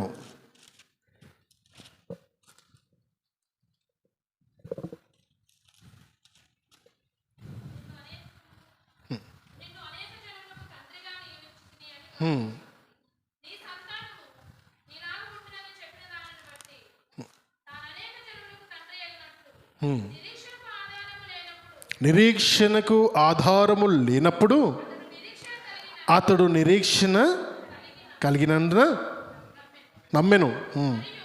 మరియు అతడు విశ్వాసమునందు బలహీనుడు కాక, అండర్లైన్ చేసుకోవాలి, తను విశ్వాసమందు బలహీనుడు కాక రమారమి 100 ఏళ్ల వయస్సు గలవాడై ఉండి అప్పటికి తన శరీరం మృతతుల్యమైనట్టును శారా గర్భం మృతతుల్యం అయినట్టును ఆలోచించెను. 17వ అధ్యాయం చూసిన మాట అదే, ఆలోచించెను. కానీ అవిశ్వాసం వలన దేవుని వాగ్దానం గురించి సందేహింపక దేవుని మహింపరిచి ఆయన వాగ్దానము చేసిన దాన్ని నెరవేర్చుటకు సమర్థుడని రూఢిగా విశ్వసించి విశ్వాసం వలన బలం పొందెను. అందుచేత అది అతనికి, మరి ఉత్తగా నమ్మాడా? నేను యేసు ప్రభు నమ్ముకున్నాను, నేను నీతిమంతునిగా మార్చబడా అంటే నడవదు అక్కడ. ఇక్కడ ఏం చేశాడు? నిరీక్షణకు ఆధారము లేనప్పుడే నమ్మాడు. మనమందరం కూడా దేవుడు నన్ను ఆశీర్వదిస్తా అంటున్నావు, గ్యారంటీ ఏంది? నాకు చూపి, ఒక సూచన చూపి నాకు అని అడుగుతామా లేదా? నిరీక్షణకు మనకి ఏం కావాలి? మనుషులకంటే ఒక ఆధారం కావాలి అన్నాడు. అబ్రహాంకి ఆ ఆధారం లేదు. మాట్లాడుతున్నవాడు దేవుడో కదా కూడా తెలియదు. ఒక సందర్భంలో గమనించండి, ఆ మాటను స్వరమును నమ్మి తన ఉన్న సమస్తమును వదిలిపెట్టి తనకు తెలియని ప్రదేశానికి తను ప్రయాణం చేసి అక్కడ దాదాపుగా 25 సంవత్సరాలు అక్కడ కాపురం ఉండి అన్యుల మధ్యలో తెలియని ప్రజల మధ్య కాపురం ఉండి కూడా ఎదురు చూస్తూ ఉన్నాడు. ఈ మధ్యకాలంలో తన భార్యను ఎత్తుకుపోయాడు ఫరో రాజు ఐగుప్తులో, మళ్ళీ తెచ్చుకున్నాడు, యుద్ధాలు చేశాడు. లోతుకు చూస్తే ఈ ప్రాంతం చూస్తే ఇంకో ప్రాంతం లోతు సొదొమ గొమొర్రా తీసుకున్నాడు. ఎడారి వంటి ప్రాంతాన్ని అబ్రాహాముకు వదిలిపెట్టారు. ఇంత జరిగిన తర్వాత కూడా అబ్రాహాం ఎవరి కోసం ఎదురు చూస్తున్నాడు? దేవుడు యొక్క మాట చెప్పాడు, అది నెరవేర్చగడానికి సమర్థుడు. ఈరోజు మనం అందరం వేసుకోవాల్సిన ప్రశ్న, దేవుడు వాగ్దానం చేసిన దేవుడు నీ వాగ్దానాన్ని నెరవేర్చగలుగుతాడని నమ్ముతున్నావా? ఆనాడు అబ్రాహాము నమ్మాడు, అది నెరవేర్చబడింది. నువ్వు నమ్ముతున్నావా? సమయం నువ్వు అనుకున్నప్పుడు దేవుడిని ఆశీర్వదించడు. నువ్వు అనుకున్న ప్రకారం నీ జీవితం ఉండకపోవచ్చు, నువ్వు అనుకున్నట్టుగా నువ్వు నిర్ణయాల ప్రకారం నీ జీవితం ఉండకపోవచ్చు, కానీ ఆయన అనుకున్న ప్రకారం మన జీవితం ఉంటుంది. అది చాలా బెటర్గా ఉంటుంది, చాలా బెటర్గా ఉంటుంది. ప్రార్థన చేసే విధానాన్ని మార్చుకుందాం. ప్రభువా, నాకు కావాల్సింది కాదు, కానీ నీ చిత్తాన్ని నా జీవితంలో నెరవేర్చమని ఆ ప్రార్థన చేయడానికి ఇష్టపడతాం. కేవలము అవసరాల కొరకు, కేవలం మన ఈ బాహ్య ప్రపంచంలో కావలసిన చిన్న చిన్న అవసరాల కొరకు దేవుని, అంత గొప్ప దేవుని వీటి కొరకు వాడుకోవద్దు. ఆయన నిత్య జీవం ఇస్తానంటున్నాడు. ఆయన నిత్య జీవం మనుషుల వరకు అర్థం కూడా కాదది. మనుషులు పరలోక రాజ్యానికి ఈ శరీరంతో ఎక్కిపోలేరని, మనందరి కొరకు ఆయన మనకు మహిమా శరీరంగా ఈ శరీరాన్ని మారుస్తారని చెబుతున్నాడు. వాగ్దానం చేసినవాడు నమ్మదగినవాడు.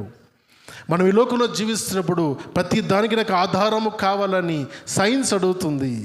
ఆధారము చూపించమని విశ్వాసం ఉంచని బిడ్డలు అంటున్నారు, నాస్తికులు అడుగుతున్నారు, అవునా, మత ఛాందసవాదులు అడుగుతున్నప్పుడు ఆధారము లేనప్పుడే అబ్రహాం నమ్మాడు. మరి నువ్వేం ఆధారం చూపిస్తావు? ఈరోజు అబ్రహాం దగ్గరికి వెళ్ళి, అబ్రహాం నీకేం ఆధారం ఉందంటే, నేనే ఆధారం దానికి, నేనే. మరి నేను ఎవ్వరు నా వెనుక తిరిగి చూసుకుంటే, అబ్రహాం వెనుక తిరిగి చూసుకుంటే ఆయన ఎవరి మీద ఆనుకోవాలో అర్థం కాలేదు. ఆయన ఇప్పుడు మనము ఈ కాలం నుండి ఆ కాలం వెనుక తిరిగి చూసుకుంటే మనకు అబ్రహాం కనీసం కనపడతాడు. ఈరోజు ఆధారము ఉంది. ఆధారం ఏంటంటే, నిరీక్షణకు ఆధారము లేనప్పుడే అబ్రహాము దేవుడు నమ్మి దాన్ని రూఢిగా విశ్వసించినప్పుడే ఇన్ని మన ఆధారం మనకు కనబడుతున్నప్పుడు ఆ రూఢిగల విశ్వాసము మనకుందా? ఆలోచన చేసుకుందాం. ఇంకా మనము ముందుకు వెళ్తున్నప్పుడు ఇంకా దేవుడు ఇంకా పరీక్షలు పెడుతున్నాడు. సరిపోలేదు పరీక్ష. ఒక కుమారుణ్ణి ఇస్సాకునిచ్చి తనని మోరియా పర్వతంలో ఒక పర్వతం పైన తీసుకెళ్ళి బలివ్వమన్నప్పుడు ఆయన బలి ఇవ్వడం కూడా సిద్ధపడ్డాడు. What a heart he has! ఎంత గొప్ప హృదయం కావాలి. ఈరోజు పిల్లల కొరకు, వాళ్ళ భవిష్యత్తు కొరకు ఎన్ని తప్పుడు కార్యాలు చేయడానికి తల్లిదండ్రులు ముందుకెళ్తున్నారు. వాళ్ళ భవిష్యత్తు నిలబెట్టడానికి ఏ పని చేయడానికన్నా ముందుకు వెళ్తున్నారు. ప్రేమతో ఇవన్నీ వాళ్ళు చేయడానికి ముందుకెళ్తున్నారు. అబ్రహాం అయితే దేవుడు అడిగాడని కుమారుని బలియడానికి వెళ్ళాడు, వెను తీయలేదు. నిజమైన ప్రేమ సాక్రిఫైస్లో కనపడుతుంది. నిజమైన ప్రేమ అడిగింది పొందుకోవడం కంటే కూడా దేవుని కొరకు ఇవ్వడంలో కనపడుతుంది అసలైన ప్రేమ. ఈరోజు మనం వేసుకోవాల్సిన ప్రశ్న, అబ్రహాము తన కుమారుణ్ణి ఇచ్చాడు దేవుని కొరకు, మనమేమి ఇస్తాం? మనమేమి ఇవ్వగలుగుతాం? మన దగ్గర ఏముందని ఇవ్వగలుగుతాం? అబ్రహాముతో నువ్వు మనం కంపేర్ చేసుకున్నప్పుడు, అబ్రహాము వంటి విశ్వాసం మనకు కావాలని ఆలోచన చేస్తున్నప్పుడు నేర్చుకోవాల్సిన గొప్ప పాఠము, ఆయన వదిలిపెట్టడంలో దేవుని యొక్క ప్రేమను చూపించాడు. తన విశ్వాసాన్ని ఎక్కడ చూపించాడంటే, తన దేశాన్ని, ప్రాంతాన్ని వదిలేయడంలో, తన ప్రజలను వదిలేయడంలో, తన భార్యను ఐగుప్తు దేశంలో వదిలిపెట్టడంలో, తర్వాత తన కుమారుని బలి ఇవ్వడానికి అక్కడ అన్ని సందర్భాల్లో కూడా దేవుని పైన విశ్వాసాన్ని చూపించాడు. కాబట్టి అతను నీతిమంతుడిగా ఎంచబడ్డాడు. ఈరోజు మనం దేవుని కొరకు ఏం వదిలిపెడతాం? ఆనాటి విశ్వాసము దేవుని కొరకు ఏదైనా వదిలిపెట్టడానికి సిద్ధపడిన విశ్వాసము ఆనాటి విశ్వాసము. ఈనాటి విశ్వాసము తుచ్చమైన మనుష్య ఆశల కొరకు దేవుణ్ణే వదిలిపెట్టే లోక విశ్వాసం. ఈ లోక విశ్వాసం, ఈ సందర్భ విశ్వాసం ఏ తరాలో ఉన్నామో ఆలోచన చేద్దాము. యేసు ప్రభు వారిని లోకానికి తండ్రి అనుగ్రహించినప్పుడు కూడా తన కుమారుని తను వదిలిపెట్టడానికి సంకోచించలేదు, కానీ తన అద్వితీయ కుమారుని లోకానికి అనుగ్రహించాడు, కానుకగా అనుగ్రహించాడు, బలి అవ్వడానికి అనుగ్రహించాడు. ఎందుకంటే అది ప్రేమ. దేవుడు లోకాన్ని ఎంత ప్రేమించి మన కొరకు తన కుమారుని ఇచ్చాడు. మరి మనం ఆయన కొరకు ఏం చేద్దాం? ఏం ఆలోచన చేద్దాం? నీ హృదయాన్ని ఒకసారి పరిశోధించుకో. దేవా, నీవు నా కొరకు నువ్వు ప్రాణాన్ని ఇచ్చినప్పుడు, అబ్రహాం తన కుమారుని కూడా ఇవ్వడానికి ఇష్టపడినప్పుడు, మరి నేను నీ కొరకు ఏమి ఇవ్వగలుగుతాను? దేవుని కొరకు ఇచ్చేవారిగా ఉందాము. దేవుని దగ్గర పొందుకుంటాము. దేవుని దగ్గర నుంచి పొందుకున్న వాటినే దేవునికి ఇవ్వగలుగుతాము. కాబట్టి దేవుడు మనకు సమస్తము కలగజేస్తాడు. మరి మనని ఆయన కోరుకుంటున్నాడు, మనము కావాలని కోరుకుంటున్నాడు. నీ దగ్గర ఉన్న నీకు ఏమీ వద్దు, నువ్వే కావాలి. నీ హృదయమే ఆయనకు కావాలి, నీ ఆలోచన ఆయనకు కావాలి. మరి అబ్రహాం జీవితం నుంచి ఈ చిన్న మాటలో నేర్చుకున్నాం. The one and only word which resembles Abraham is obedience. దేవునికి లోబడ్డాడు. రెండవది, తన జీవితంలో దేవుని యొక్క ప్రేమను చూపించగలిగాడు. తన జీవితంలో తను ఎంతగా దేవుణ్ణి విశ్వసిస్తున్నాడో సాక్షిగా చూపించగలిగాడు. మనకి ఈరోజు దేవుడు ముందు పెడుతున్న సవాల్, 2026 సంవత్సరంలో ఇదే సవాల్. దేవుని ఆజ్ఞకు మనం లోబడతావా? రెండవది, నీ జీవితంతో దేవుణ్ణి మహింపరుస్తావా? ఆలోచన చేసుకుంటూ ప్రార్థన చేసుకుందాం. తల వంచుదాం. దేవుడు మన దగ్గర నుండి ఎదురు చూస్తున్నది. ఆయన మాటకు లోబడము మన జీవితం ద్వారా దేవుని యొక్క విశ్వాసమును కనపరచడం. గొప్ప సంతోషాలు దేవుడు మనందరికీ ఇస్తాడు. దేవుని నమ్మిన బిడ్డలు ఆలస్యమైనను సంతోషకరమైన పంటను కోస్తారు. దేవుని బిడ్డల నుంచి దేవుడు అడుగుతున్న వాటిని దేవునికి ఇచ్చినప్పుడు ఆయన ఆకాశ వాకిలి విప్పి పట్టజాల విస్తారమైన దీవెనలు ఇస్తారు. ఎన్నో గొప్ప విషయాలు అబ్రాము తన జీవితంలో మనకు నేర్పించి ఉన్నారు. ఆయన కలిగిన విశ్వాసం మనం కూడా కలిగి ఉందామా?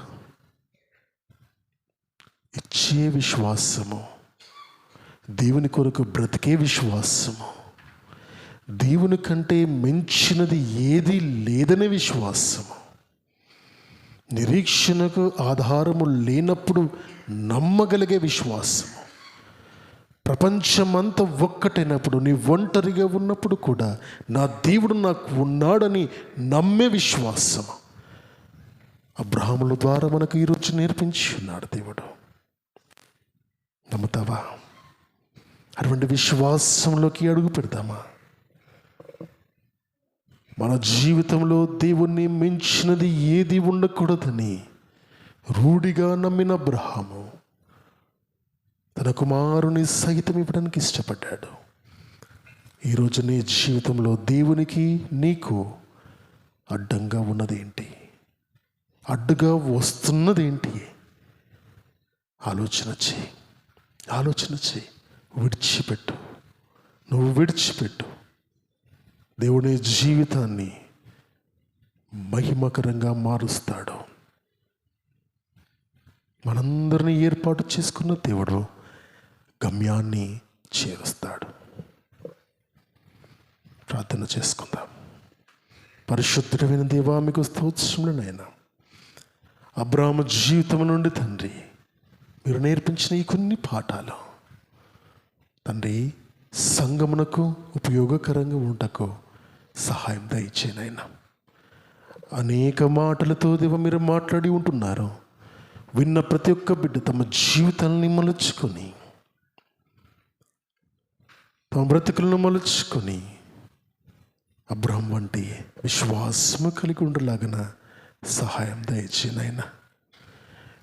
లోకమంతా అవమానించినా కూడా తన భార్యను ప్రేమించినవాడునైనా, తండ్రి తన భార్య మాటకు లోబడినవాడునైనా గొప్ప ప్రేమను చూపించారు. మీ అందరి విశ్వాసమును చూపించాడు.